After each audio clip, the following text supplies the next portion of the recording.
اگر کوئی کفار اور دوسری قوموں کے ساتھ مشابہت کرے گا تو جس کے ساتھ اس نے مشابہت اختیار کی وہ انہی میں شمار ہوگا۔ اب مجھے یہ بتائیے کہ وہ اسلام جو اتنا غیرت مند ہے کہ ایسے امور میں بھی مشابہت گوارا نہیں کرتا جو اسلام نے کسی واجب اور فرض سے نہ ٹکراتے ہوں، اور ایسے امور سے میں بھی مشابہت گوارا نہیں کرتا جو عبادت کا رنگ ہو، تو وہ ایسی رسموں کو کیسے گوارا کر لے گا اور اپنے اندر جذب کر لے گا کہ جو اسلام کے بنیادی مزاج سے ٹکراتی ہوں۔ تو آج اپنے عقیقے ولیمے سے لے کر کے اپنی شادی بیاہ کی ساری تقریبات کا ہم جائزہ لیں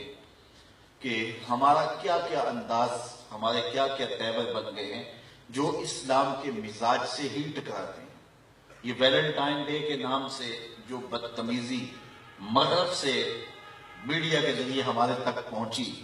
اور پھر نسل نو نے اپنی نفسیاتی کمزوریوں کی وجہ سے اس کو اختیار کیا، اور آج اگر ممبر و محراب سے اس کے خلاف آواز اٹھائی جاتی ہے تو یہ بات کہہ دی جاتی ہے کہ تم تو ہماری آزادی پر پابندی لگاتے ہو۔ یار نہ صحیح کسی خاتون کے ساتھ جو ہے وہ محبت کا اظہار غیر محرم کے ساتھ، ماں کے ساتھ جو ہے وہ محبت کا تو اظہار کیا جا سکتا ہے، اپنے باپ کے ساتھ تو محبت کا اظہار کیا جاتا ہے، ضرور غیر محرم کے ساتھ ہی محبت کا اظہار کرنا ہے۔ اس طرح کی دلیلیں دے کر کے بھی جو ہے اس کے جواز کے راستے نکالے جاتے ہیں۔ میاں اسلام کا اپنا مزاج ہے، اسلام نے کوئی دن اور کوئی وقت مقرر نہیں کیا محبت کا۔ یہ دوسری قومیں ہیں جو سال کے بعد جا کے اپنی ماں کو پھول دیتے ہیں، سال کے بعد جا کے اپنے باپ کا دن مناتے ہیں۔ اسلام تو 24 گھنٹے ماں کی خدمت کا درس دیتا ہے، وہ تو لمحہ لمحہ باپ کی خدمت کا درس دیتا ہے، اور وہ جو ہے وہ بیوی کے روپ کے اندر تمہارا جو ساتھی ہے اس کے جذبات کا خیال رکھنے، اس کے ساتھ محبت کا اظہار کرنے کی تلقین کرتا ہے، اور دکھی انسانیت کے ساتھ، بوڑھوں کے ساتھ، بزرگوں کے ساتھ ایک دن مقرر نہیں ہوتا کہ اس متعینہ دن کے اندر ان کے ساتھ محبت کا اظہار کرنا ہے، باقی 364 دن آپ بھول جاؤ کہ وہ جس حالت میں بھی پڑے ہیں پڑے رہے، ایک دن اظہار محبت کر دیا اور پھول پیش کر دیے اور پھر اس کے بعد فارغ ہو گئے اور حق ادا کر دیا۔ اسلام کہتا ہے کہ تمہاری ساری زندگی ان کے ساتھ محبت کا ایک منہ بولتا ثبوت ہونا چاہیے، اور تمہارا انداز اور تمہارا طرز زندگی ایسا ہونا چاہیے کہ ان کو جب ضرورت ہو تم ان کے سر پہ کھڑے ہوئے نظر آؤ۔ تو یہ غیروں کی رسموں کو سینے سے لگانا اور ان کے ساتھ کھڑا ہو جانا، اور وہ کہتے ہیں جب یہ دن آتا ہے تو پاکستان کے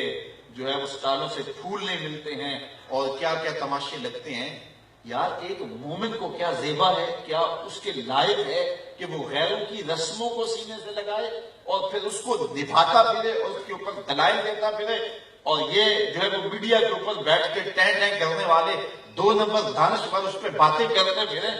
تو یہ کہاں لکھا ہے؟ اسلام تو اپنا ایک مزاج رکھتا ہے، اسلام تو ہمیں پورا مکمل نصاب زندگی دیتا ہے، اور وہ اپنے ماننے والوں کو سر سے لے کر پاؤں تک اپنا ہی دیکھنا چاہتا ہے۔ غیروں کی رسمیں جو اسلام کے مزاج سے ٹکراتی نہ ہو تو ان رسموں کو بھی اسلام کہتا ہے اختیار نہ کرو، تمہاری اپنی رسوم ہے، تمہارا اپنا طرز زندگی ہے، اور وہ رسم جو حیا کا جنازہ نکالتی ہو۔ ہر دین کی کوئی شناخت ہوتی ہے، اسلام کی شناخت حیا ہے، اسلام کی پہچان حیا ہے۔ تو جس سے حیا کا جنازہ اٹھتا ہو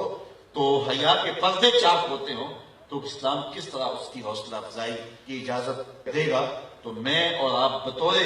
مسلمان اپنے آپ کو اور اپنی اولادوں کو اور اپنے ماحول کو پاکیزہ رکھنے کی کوشش کریں، اور ہمارا طرز زندگی، ہمارا انداز معاشرت سر سے لے کر پاؤں تک شریعت کے سانچے میں ڈلا ہوا ہو، آدھا تیتر آدھا بٹیر نہیں، بلکہ سر سے لے کر پاؤں تک ہم مسلمان ہوں۔ اور فرمایا گیا یا ایھا الذین آمنوا ادخلوا فی السلم کافہ، اے ایمان والو آئے ہو تو پھر پورے پورے آؤ، اس چمن میں پیروے بلبل ہو یا تلویز گل، یا سراپا نالا بن جا یا نوا پیدا نہ کر۔